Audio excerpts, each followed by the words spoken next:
Apocalipse capítulo 21, versículos de 1 a 8. Amém? Leamos.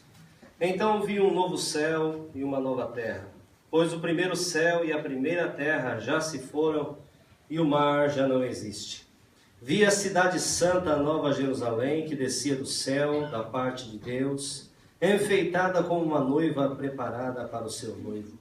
E ouvi uma forte voz que vinha do trono e dizia: o tabernáculo de Deus está entre os homens, pois habitará com eles. Eles serão o seu povo, e Deus mesmo estará com eles. Ele lhes enxugará dos olhos toda lágrima, e não haverá mais morte, nem pranto, nem lamento, nem dor, porque as primeiras coisas já passaram. O que estava sentado sobre o trono disse: eu faço novas todas as coisas. E acrescentou: escreve, pois estas palavras são fiéis e verdadeiras. Disse-me ainda: está cumprido. Eu sou o Alfa e o Ômega, o princípio e o fim. A quem tiver sede darei de beber de graça da fonte da água da vida. Aquele que vencer herdará essas coisas, e eu serei seu Deus, e ele será meu filho. Mas quanto aos covardes, incrédulos, abomináveis, homicidas, adúlteros, feiticeiros, idólatras, e todos os mentirosos, a sua parte será no lago ardente de fogo e enxofre, que é a segunda morte. Amém? Amém. Apocalipse 21, de 1 a 8.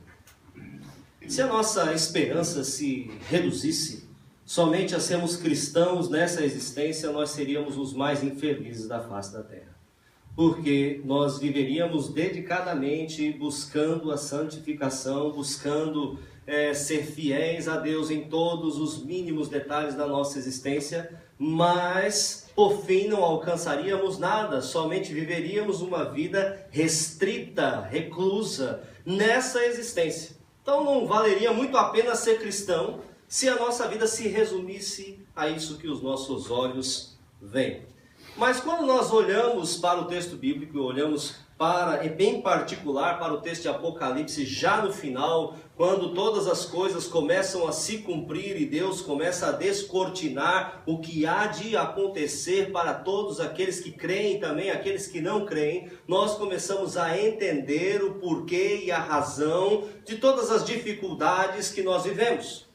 É interessante porque o céu, quando nós chegarmos lá, pode ser que nós tenhamos muitos questionamentos e dúvidas, mas é somente estando lá para que nós possamos ver e entender aquilo que hoje nós não conseguimos compreender. O céu, ele é dedutivo, ele é autoexplicativo. Nós entraremos lá e nós compreenderemos o porquê das nossas dificuldades, o porquê da luta contra o pecado. E o porquê valeu a pena viver esta vida dedicado a Deus. Nesse texto nós observamos que a história já fechou então as suas cortinas. O juízo final aconteceu um capítulo antes. Os inimigos do Cordeiro de Deus, de Jesus, já foram lançados no lago de fogo. Tem pessoas que pensam que vão para o inferno, né? Mas não vão para o inferno, vão para o lago de fogo na condenação final, né? O inferno, a palavra Guiena, chama-se Tártaro, chama-se também o lugar onde as pessoas estão padecendo por tribulação enquanto não vem o juízo final. O juízo final será onde Satanás, os seus anjos e aqueles que não creem serão lançados. E aqui,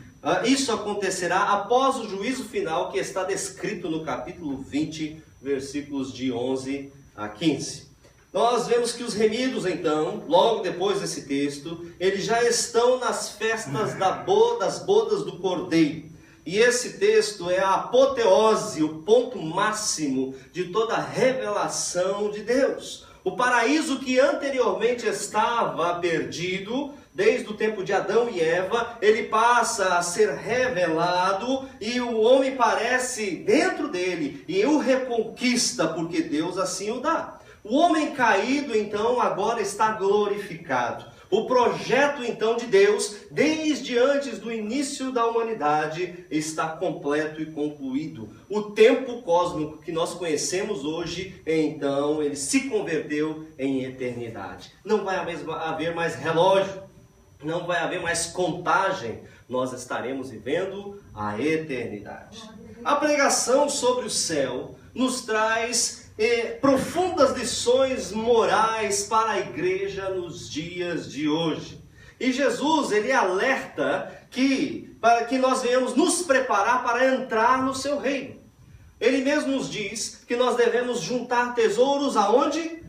Na Caixa Econômica Federal. Não, devemos juntar os nossos tesouros lá no céu, aonde ladrão não rouba, aonde a traça não come, aonde a ferrugem não corrói. Ele mesmo nos adverte que nós venhamos a colocar os nossos desejos e todo o nosso tesouro maior lá nos céus.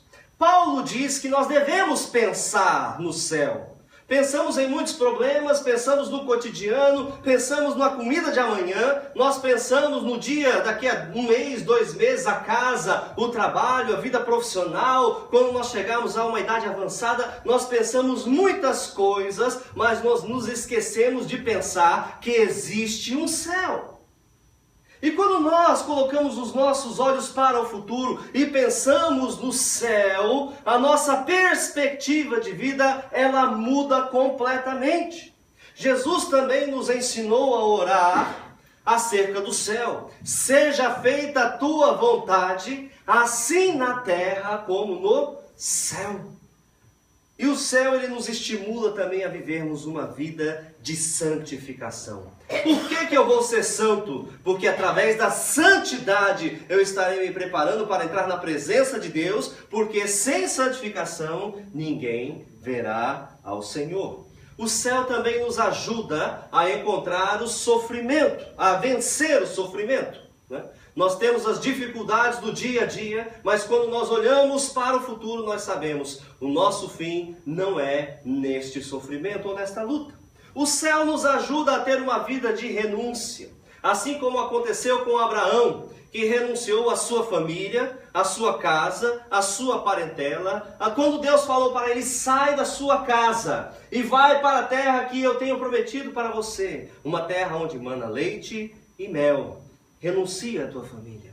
Assim como Moisés também, ele renunciou à riqueza e o conforto lá na vida do palácio de Faraó. Ele renunciou todas as coisas para cumprir o propósito de Deus em sua vida. Quando nós temos em meta o céu e o futuro, a renúncia, ela se torna algo mais fácil. O céu nos livra também no medo da morte. Quantas pessoas estão apavoradas porque um dia vão ter que morrer? Elas têm medo e falam, eu gostaria de morrer dormindo, né? Outros falam, eu gostaria de morrer rapidamente, né? Por causa do medo desse processo de transição para a eternidade. Mas seja qual for o estilo de morte, nós sabemos que a nossa vida não se resume a essa vida física. Então o céu nos ajuda a ter forças para vencer o medo da morte. E dentro desse texto de Apocalipse 21, nós encontramos lições maravilhosas acerca do céu e que faz com que os nossos olhos estejam claros e elucidados para aquilo que Deus deseja realizar em nós, por nós e em toda a humanidade. Vejamos então as principais lições desse texto. Versículos de 1 a 3, vamos ler novamente. Então vi um novo céu e uma nova terra, pois o primeiro céu e a primeira terra já se foram e o mar já não existe. Vi a cidade santa, Nova Jerusalém, que descia do céu da parte de Deus, enfeitada como uma noiva preparada para o seu noivo. E ouvi uma forte voz que vinha do trono e dizia, o tabernáculo de Deus está entre os homens, pois habitará com eles. Eles serão seu povo e Deus mesmo estará com eles. Nós observamos, a primeira coisa que observamos no versículo 1. Eu vi um novo céu e eu vi uma nova terra. Essa redenção, essa restauração, ela não se resumirá à restauração da igreja. Nós sabemos que nós seremos arrebatados, seremos levados à presença de Deus. Esse corpo físico, aqueles que permanecerem aqui, eles terão esse corpo físico transformado. aqueles que estiverem mortos, eles ressuscitarão do pó da terra e serão levados até a presença de Deus com o corpo glorificado. Amém. Aqueles que estiverem em vida serão arrebatados à presença de Deus, e nesse processo de arrebatamento, eles terão também esse corpo físico transformado em um corpo glorificado. Amém. Um corpo glorificado significa que não tem limite físico, significa que nós não estamos sujeitos ao calor, não estamos sujeitos ao frio, não estamos sujeitos mais à morte. Esse corpo não sofrerá as dores que nós sofremos hoje, será um corpo totalmente diferente, semelhante àquele corpo que Jesus tinha quando ele foi ressurreto. Ele atravessou a porta e entrou no cenáculo. Era aquele corpo glorificado em que eles também conseguiam tocar, mas ao mesmo tempo a matéria não conseguia prender. É um corpo que nós teremos. E aqueles que estiverem vivos serão levados à presença de Deus. E nós teremos a restauração e a restituição e seremos acrescentados e herdeiros das promessas de Deus, mas não se resume a nós. O versículo 1 ele nos diz que será criado um novo céu e uma nova terra. Significa que o cosmos, que o universo, que todos os planetas, que o planeta Terra, ele será restaurado, a natureza será restaurada, o meio ambiente que está sendo destruído hoje, conforme também diz o texto de Apocalipse, que Deus há de julgar aqueles que destroem o meio ambiente, que destroem a terra. Então, tudo isso será restaurado. Deus vai criar uma nova ordem na qual o mundo viverá em harmonia com o projeto original dele. A natureza que hoje está escravizada pelo pecado, conforme o texto de Romanos capítulo 8, versículos 20 a 21, ela está gemendo, ela está aguardando a redenção do seu cativeiro. E quando Cristo retornar, todas essas coisas serão restauradas e redimidas em um universo completamente diferente do que nós conhecemos hoje. Segundo aspecto desse versículo 1 do capítulo 21, é que Deus ele não vai criar um novo céu e uma nova terra totalmente diferente. Deus há de criar este novo céu e essa nova terra a partir deste projeto que já existe hoje. Sabe o que significa isso? Significa que elementos que nós conhecemos hoje, árvore vai ser árvore, né? Água vai ser água. Tudo aquilo que nós observamos e que existe entre nós hoje, estes elementos, eles terão um aspecto glorificado e transformado. Haverá uma restauração do velho e será feito tudo novo. O projeto que Deus fez agora vai ser um projeto glorificado, livre de corrupção e livre de destruição. Assim como o nosso corpo ele vai ser transformado em um corpo glorificado, nós observamos que a base é o corpo já pré-existente. Esse corpo pré-existente ele vai ser transformado em um corpo glorificado, de acordo com o texto de Filipenses capítulo 3, versículo 21. Né? E também fala que esse mundo ele vai ser primeiramente destruído pelo fogo, de acordo com o texto de 2 Pedro capítulo 3, versículos 12 e 13. E aí, a partir deste mundo destruído, haverá então a reconstrução do plano original de Deus. Nós reconheceremos muitas coisas que existem hoje, nós reconheceremos também nesse novo céu e nessa nova terra. Não vai também mais haver separação entre o céu e a terra. Versículo 3. E eu vi uma forte voz que vinha do trono e dizia: o tabernáculo de Deus está entre os homens, pois habitará com eles. Eles serão seu povo, e Deus mesmo estará entre eles. O céu e a terra serão a habitação de Deus e serão a habitação da igreja. Às vezes nós falamos assim: eu quero ir para o céu, mas a Bíblia fala que nós estaremos na terra. Onde nós estaremos? No céu ou na terra? O texto nos fala que o tabernáculo de Deus, ele vai estar conosco também aqui na terra. Significa, aonde há a presença de Deus, ali está o tabernáculo de Deus, ali também está um pedaço do céu. Nós observamos Jesus ali no dia em que ele estava para ser crucificado, e ele falou: se eu quisesse e eu clamasse ao meu Pai, legiões de anjos viriam me socorrer nesse instante. Como que esses anjos viriam do céu até a cruz para poder socorrer a Jesus? Nós sabemos que o céu, aonde Deus habita, ele está além do universo material, né? Então o universo que nós conhecemos hoje, ele é infinito de acordo com os nossos olhos. Ele tem uma distância, digamos assim, astronomicamente imensurável para nós. Mas mesmo assim, o trono de Deus estando fora deste universo, nós sabemos que os anjos tinham condições de vir imediatamente. Nós temos um exemplo hoje que seria a rapidez das nossas comunicações. Há 50, 100 anos atrás, nós não tínhamos a velocidade dos transportes e das comunicações que nós temos hoje. Tanto que se usa muito isso em propagandas, né? Falam que encurtando distâncias, quando nós ligamos para alguém, acessamos a internet, ligamos o seu Skype, você vê alguém que está do outro lado do mundo no mesmo momento.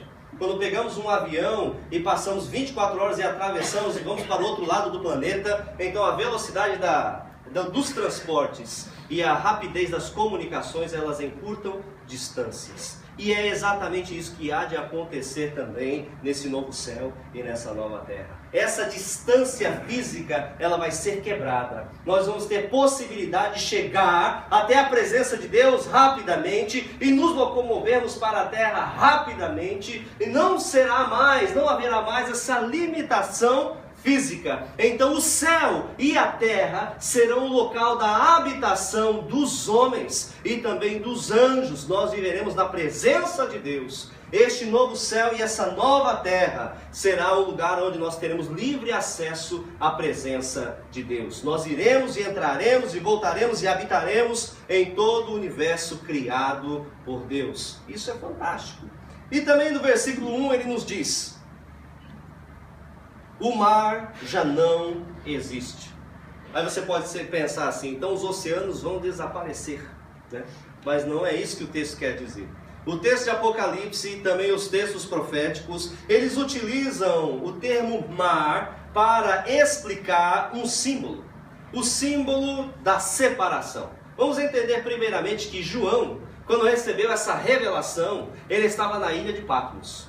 Na ilha de Patmos, o que separava ele do continente, da cidade onde ele havia sido tomado, lá de Éfeso, da Turquia, era o oceano. No caso ali, o mar Egeu, né? Então o que separava ele, era uma parte ali do Mediterrâneo, o mar Egeu. Então o que separava ele da cidade onde ele estava alocado era um mar, era o oceano.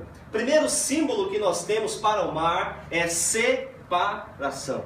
Então a separação entre nós e Deus, ela será retirada. Porque hoje, fisicamente falando, nós não estamos entrando fisicamente na presença de Deus, mas essa separação, ela será removida, né? Nós também sabemos que o mar, ele também é símbolo daquilo que é contaminado. Porque no texto de Apocalipse capítulo 13, versículo 1, do mar surgiu a besta que iria perseguir os cristãos e implementar o reinado do anticristo aqui na terra. Então o mar é um lugar de tribulação, ele é um lugar de contaminação, ele é um lugar de separação. Então separação, contaminação, rebelião, pecado, todas essas coisas que estão simbolizadas com o mar, tudo isso será removido.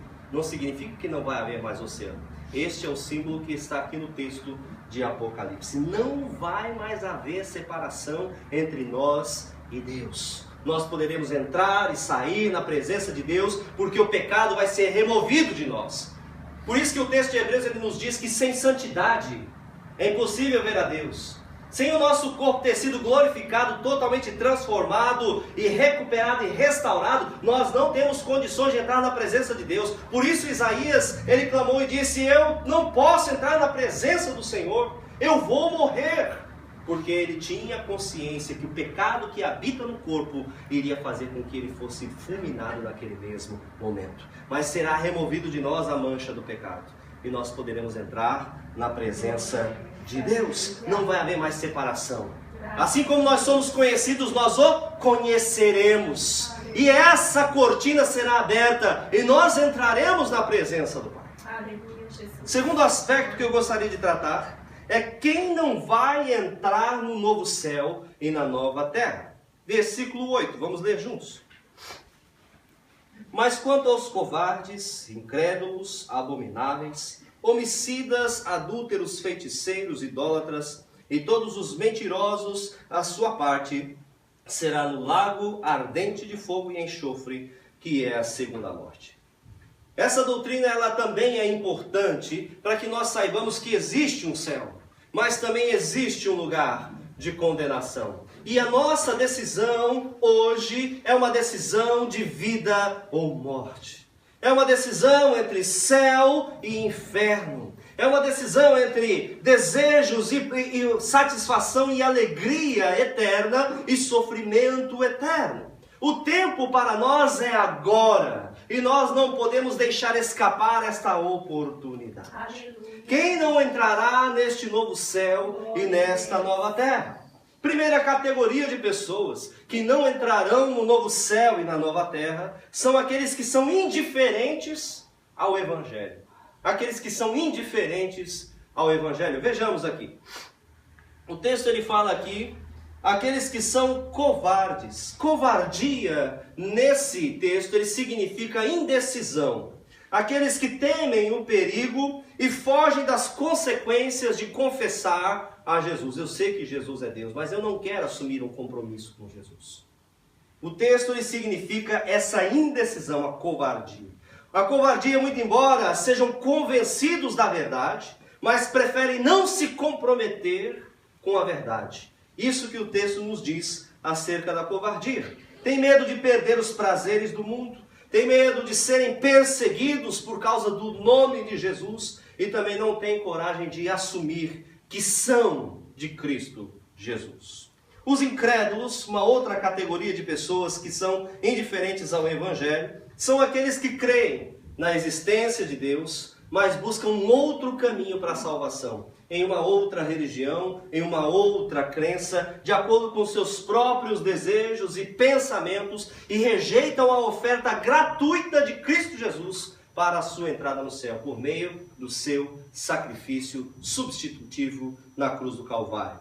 Esse texto está lá em 2 Timóteo capítulo 4, versículo 3. Ele fala que buscam mestres segundo os seus próprios desejos, concupiscências.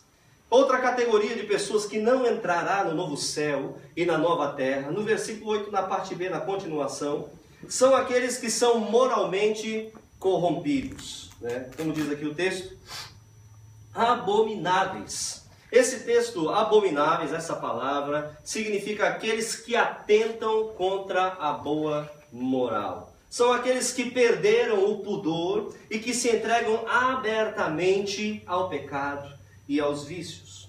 O texto ele também nos fala acerca dos homicidas, aqueles que atentam não somente contra a moral, mas também atentam contra a vida alheia, que praticam atos criminosos, que matam com armas e que matam com palavras, que matam com vãs filosofias, atacam contra a vida alheia. Existem também aqueles que são impuros, de acordo com o texto. Em algumas versões falam adúlteros. Aqueles que se dedicam à lascívia, à perversão.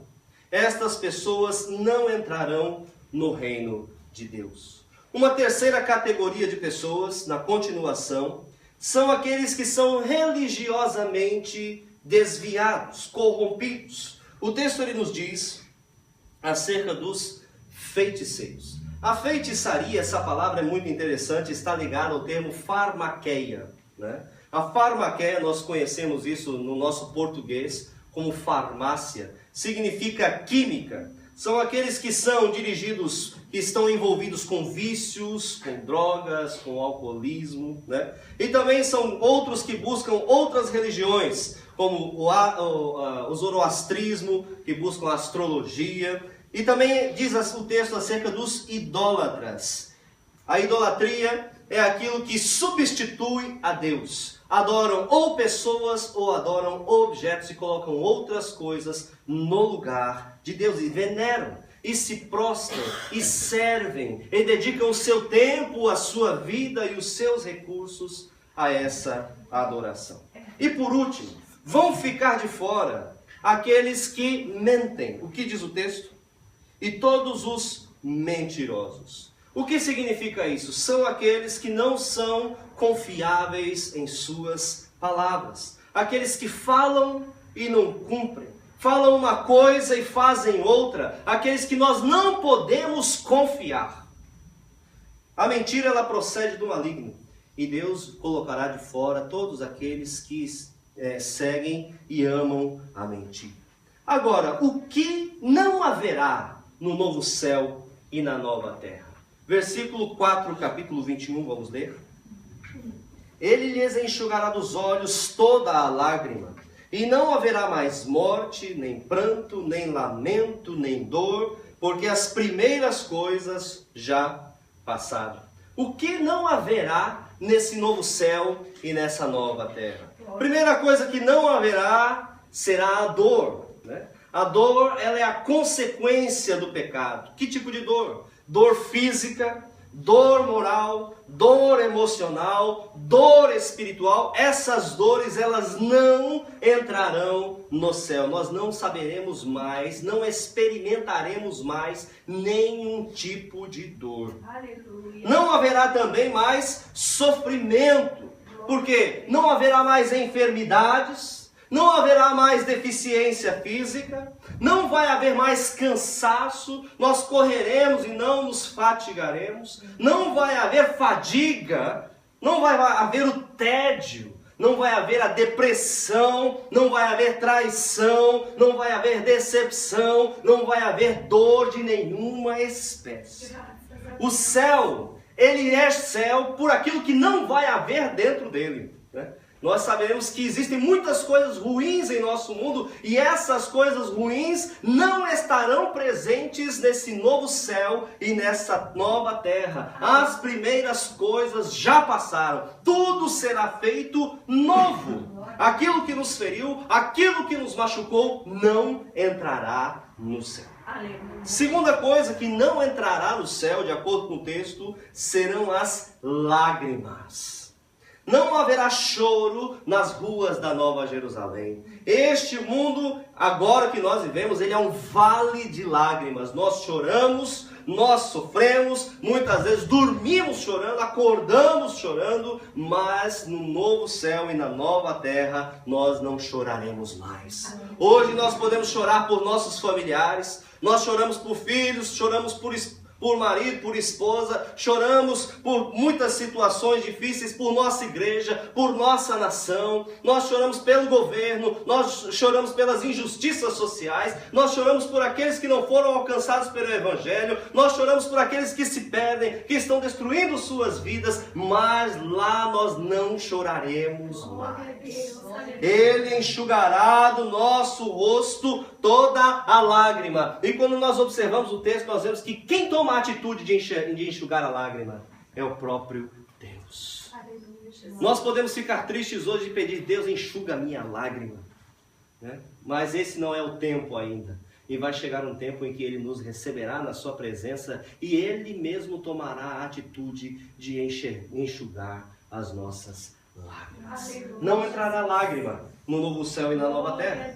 No novo céu e na nova terra não haverá nem luto e não haverá morte. A morte vai ser eliminada. Ela vai ser lançada no lago de fogo. Ela não pode mais nos atingir porque nós seremos revestidos da imortalidade. Quando nós sofremos a dor de perder alguém que nós amamos. Quantas pessoas nós observamos que perdem seus entes queridos cedos, outras que se tornam viúvas cedo, outras que perdem o seu filho, né? Quão grande é a dor da perda de pessoas amadas. Até aquelas que nós sabemos que pela cronologia natural da vida, elas hão de morrer por causa da idade. Até mesmo nesses casos, nós sofremos. Quanto mais quando é uma morte fora de tempo, mas no novo céu e na nova terra não vai mais haver morte, não vão haver vestes mortuárias, não vai haver cemitério, não vai haver enterro, não vai haver mais separação, nós não perderemos mais ninguém de vista, nós estaremos juntos com quem nós amamos e juntos a Deus para toda a eternidade, não haverá mais morte.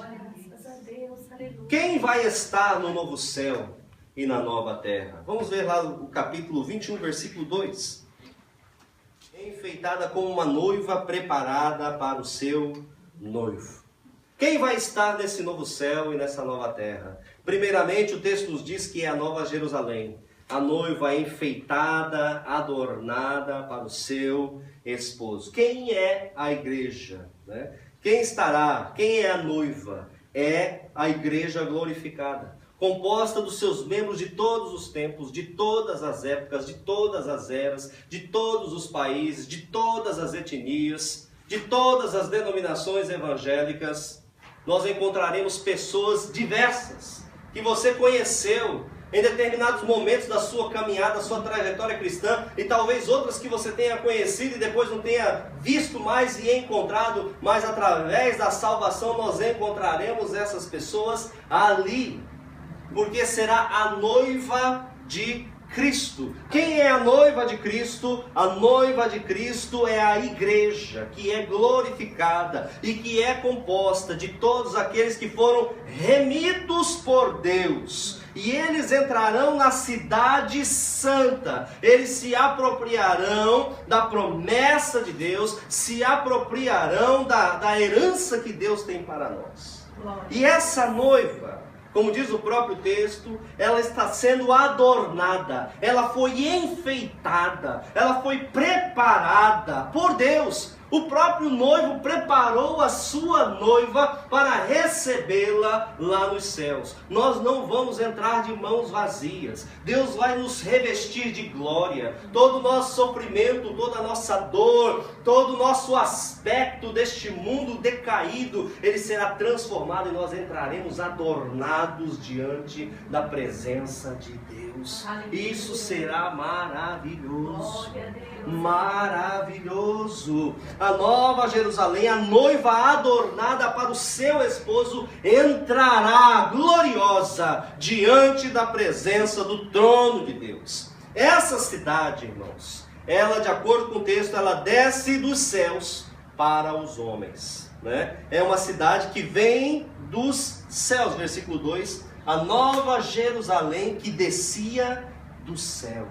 Tudo que é construído pelo homem acaba em Babilônia, né? A Torre de Babel, os homens tentaram construir uma torre para subir até a Deus, e Deus transformou aquela construção em confusão. Aquela terra chamou-se terra de o início era Babel, que seria escada para Deus, e Deus transformou o seu nome em Babel, que é confusão em hebraico. Tudo aquilo que o homem tenta construir por sua própria força não chegará muito longe, mas aquilo que Deus constrói para o homem, isso durará eternamente. Esses planos que foram traçados, irmãos, não foram planos nossos. Essa igreja não é um plano nosso. Não fomos nós que projetamos, ninguém faz nada na obra de Deus e no reino de Deus. Deus é que tem os seus propósitos e Deus é quem realiza todas as coisas, e no seu tempo tudo acontece. E Deus mesmo fez descer essa nova cidade, a cidade santa. O projeto dele de eternidade vai estar entre os homens. O projeto de salvação através de Cristo Jesus, o projeto de redenção, o projeto de regeneração, o projeto de nos fazer novas criaturas. Esse projeto é de Deus e Ele implementou. Não existe ação humana. O que nós precisamos fazer é aceitar e receber. Esse projeto veio de Deus. Essa Jerusalém veio de Deus. Ela vem dos céus. Deus é o seu arquiteto e construtor, de acordo com Hebreus capítulo 11, versículo 10. E o próprio Deus a purificou para que ela entrasse na sua presença. Esse adorno também significa ser revestido de santidade, ser revestido de pureza, para entrar na presença de Deus e ali permanecer, não ser consumida pelo pecado. Nós seremos glorificados para entrarmos na presença de Deus de uma maneira que tenhamos condições de permanecer eternamente.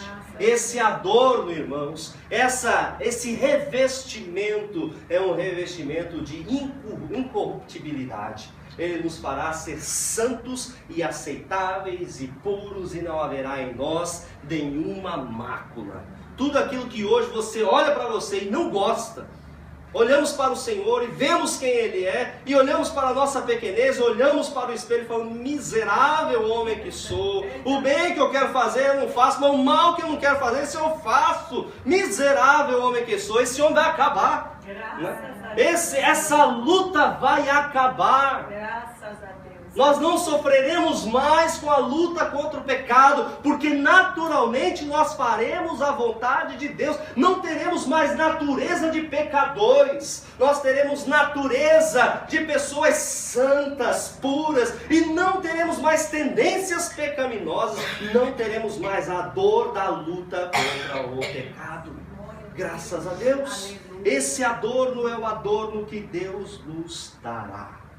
E por que a noiva de Cristo vai morar no céu, no novo céu e na nova terra? Vamos ver aqui capítulo 21, versículos 6 e 7.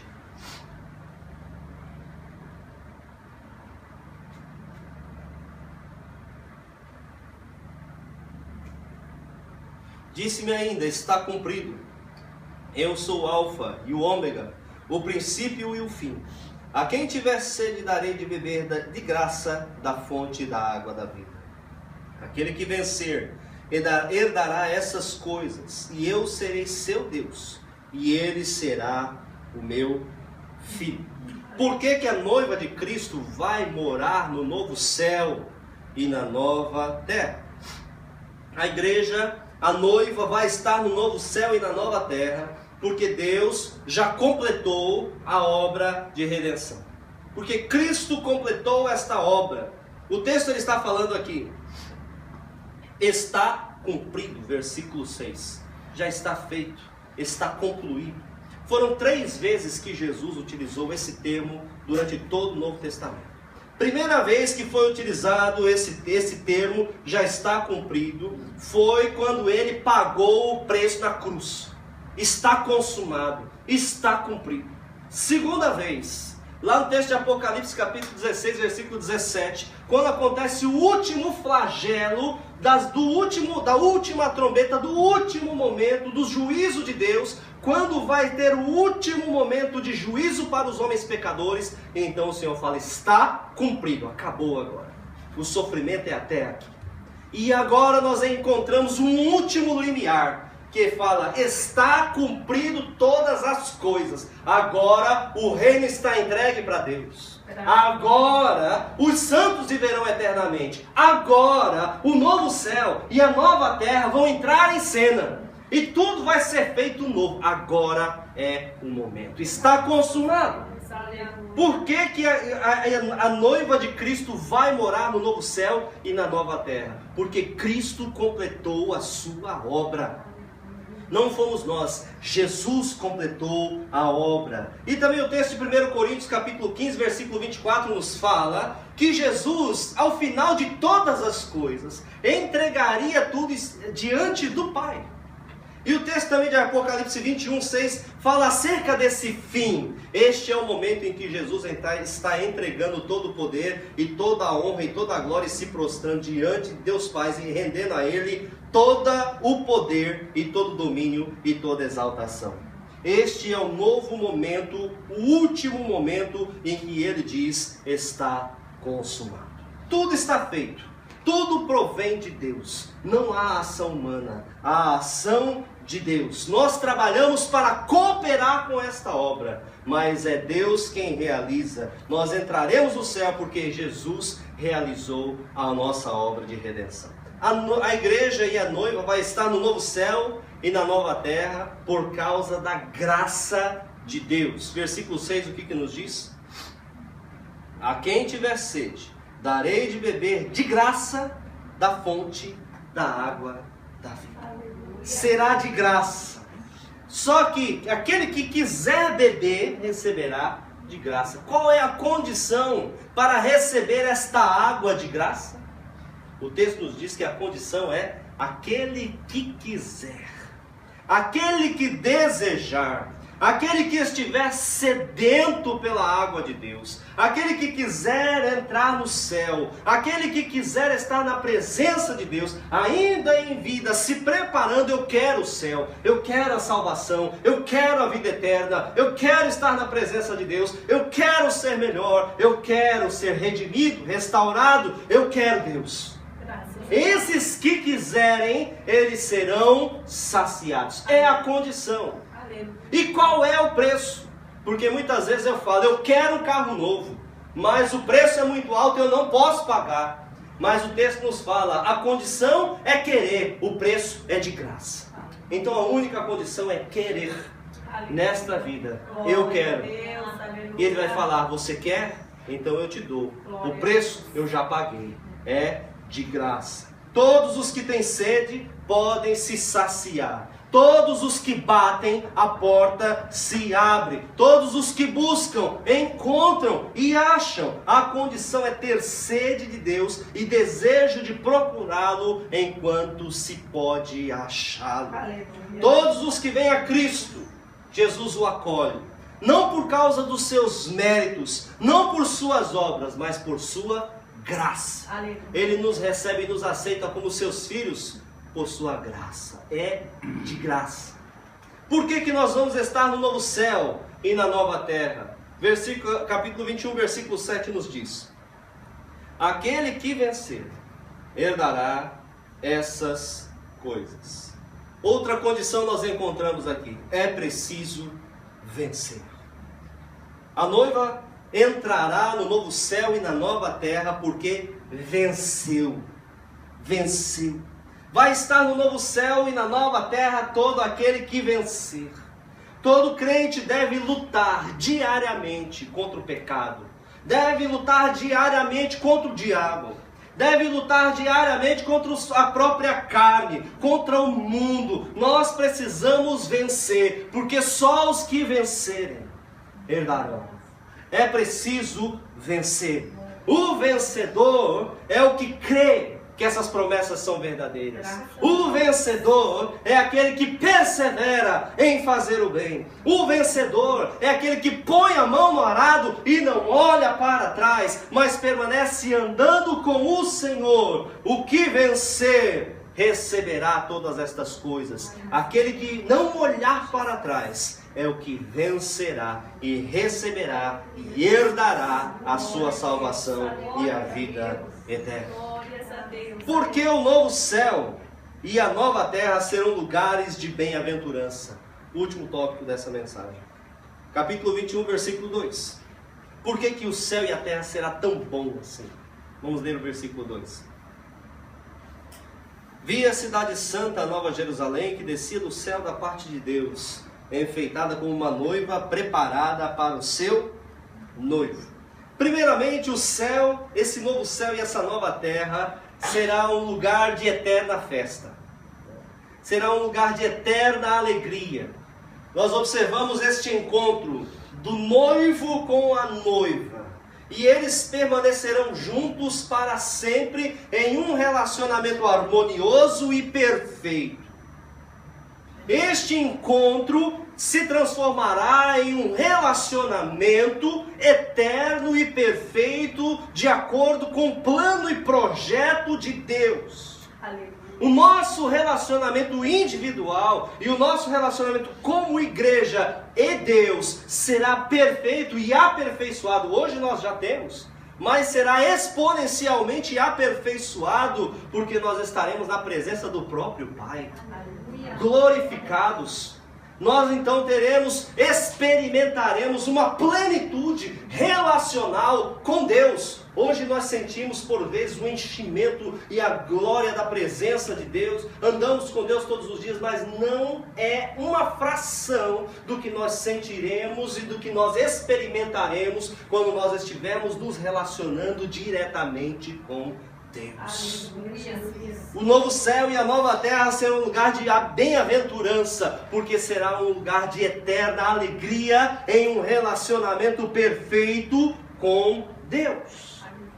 Segundo, versículo 3: e ouvi uma forte voz que vinha do trono e dizia: O tabernáculo de Deus está entre os homens, pois habitará com eles. Eles serão o seu povo, e Deus mesmo estará com eles. O novo céu e a nova terra será um lugar de bem-aventurança, porque todos estaremos envolvidos na presença de Deus. O céu é céu porque Deus está presente. Se Deus não tivesse no céu, não ia ser céu, né? Não iria ser um lugar de glória se Deus não estivesse presente. Moisés ele falou: se a tua presença não fores conosco, não nos deixe sair deste lugar.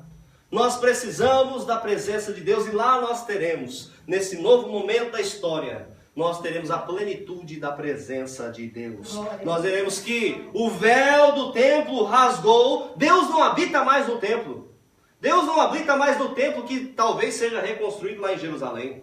Deus habita agora em nós. Ele não habita no espaço físico, mas Ele habita em nós, que somos os seus filhos redimidos. O Espírito Santo nos enche agora, e muito mais futuramente nós seremos cheios da plenitude de Deus. Agora, nós somos um reino de sacerdotes, e nós veremos Cristo face a face. Ele irá morar conosco, Ele estará conosco, e nós o serviremos todos os dias da nossa vida. Nós estaremos envolvidos em servir ao próprio Deus todos os dias da nossa vida. A presença de Deus será tudo para nós. A glória do Senhor há de brilhar sobre nós. Nós não precisaremos mais da luz do sol, de acordo com o texto de 21, 23. Nós vemos que nós não precisaremos mais da luz do sol, porque a própria presença de Deus estará iluminando-nos todos os dias da nossa vida.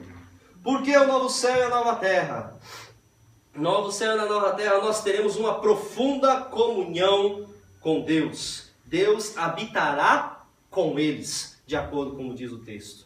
Hoje nós não sabemos o lugar onde Deus está, porque os nossos olhos físicos não viram, mas nós veremos e o conheceremos e estaremos na sua presença. O céu será muito bom, irmãos, porque nós veremos Deus face a face. Quantas vezes nós já nos sentimos aquela presença gloriosa nos envolvendo, e quando nós estivermos face a face, você será totalmente completo.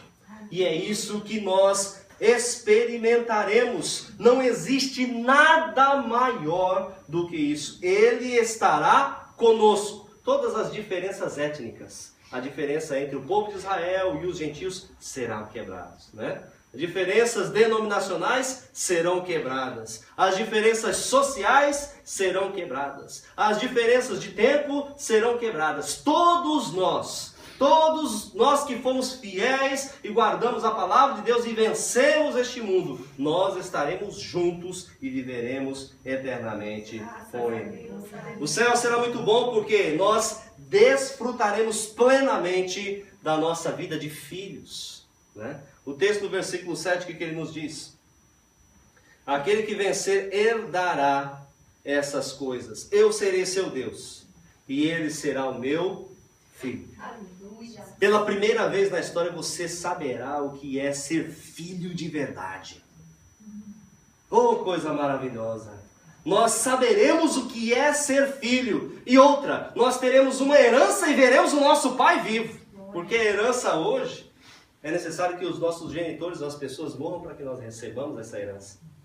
Mas nós veremos o nosso Senhor vivo e nós teremos essa herança prometida para nós. E nós receberemos porque nós somos considerados como filhos. Entraremos na presença de Deus não como simples servos, mas nós entraremos como filhos da presença de Deus. Nós somos a família de Deus e Jesus Cristo é o primogênito de todos nós. Aleluia! Graças a Deus. Nós provaremos a plenitude da filiação. As riquezas insondáveis de Deus, elas serão compartilhadas a nós, porque nós seremos filhos. Filhos do nosso Senhor. Quando nós olhamos para esse texto, existem muitas outras verdades acerca do novo céu e da nova terra. Nós compreendemos que vale a pena o esforço por passar pela porta estreita, a porta estreita da fidelidade, a porta estreita da santidade, a porta estreita da obediência, a porta estreita da renúncia, para o final deste corredor nós herdarmos este novo céu e esta nova terra. Nós compreendemos também a razão do otimismo e da paz que o Espírito Santo derrama em nossos corações no dia das aflições e das angústias, uma paz que transcende todo entendimento. À luz do céu e à luz do que Deus nos promete, nós também conseguimos compreender por que aquele grande negociante de pérolas, ele vendeu tudo o que tinha para comprar aquela pérola de grande valor. Porque essa era uma pérola única, singular, não havia outra igual. O reino dos céus, irmãos, não há outra igual. É uma única chance e é o melhor que você pode angariar, ou granjear, ou alcançar, ou descobrir. É o maior tesouro. Vale tudo que você tem e muito mais. À luz desse texto, nós também compreendemos por que os discípulos deixaram as redes. Por que outros deixaram a coletoria? Por que eles deixaram vida abastada? Paulo deixou o sinédrio e outros deixaram os bens materiais e até mesmo consideração e poderes humanos. Por quê? Porque eles encontraram algo de um valor muito maior. Glória a Deus. Nós também compreendemos por que os nossos irmãos morreram, uns no Coliseu, martirizados, torturados, vituperados, angustiados, aflitos, perseguidos. Por quê? Porque eles compreenderam que existe um novo céu e uma nova terra, e a vida deles não se restringe a esses breves dias. A única explicação para tudo isso e muito mais é porque Deus colocou essa fé em nossos corações. É loucura para aqueles que não entendem, mas nós entendemos e nós sabemos que isso é verdadeiro. E essa verdade está em nós, porque o Espírito habita em nós. É Ele que nos revela as profundezas e os mistérios de Deus e faz-nos entender que o céu e a nova terra são reais e nós vamos encontrá-los e herdá-los, porque Ele nos diz assim. Hoje, irmãos, já não há mais dúvidas. Não há mais uma mente dividida. Nós lançamos fora todo medo para que nós possamos abraçar aquele que nos prometeu. E abraçar esta promessa, porque nós temos certeza do que é que nos espera e do que é que nos aguarda. A nossa breve e momentânea tribulação não se compara ao eterno peso de glória que nos espera em Cristo Jesus. E também, Jesus nos disse, eu vos vou preparar um lugar. Ele preparou um lugar para cada um de nós. Você pode ter certeza? E nós podemos perseverar hoje e dizer como Jó, com estes olhos eu verei. Eu verei as suas promessas, eu verei ao meu Senhor pessoalmente, face a face. Ainda que eu desça a terra, mas Ele me reconstituirá para estar de pé diante da sua presença, nesse novo céu e nessa nova terra. Amém? Vamos orar ao Senhor.